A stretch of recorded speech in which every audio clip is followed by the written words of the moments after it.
Here we go. Where are we going? We're going there. Got just giving y'all a quick look at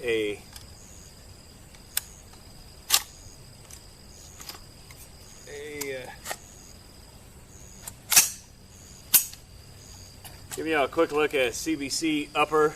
This is a 16-inch barrel, Yeah, 1x10. We do have some problems with hunters here, so I think This is just a quick look.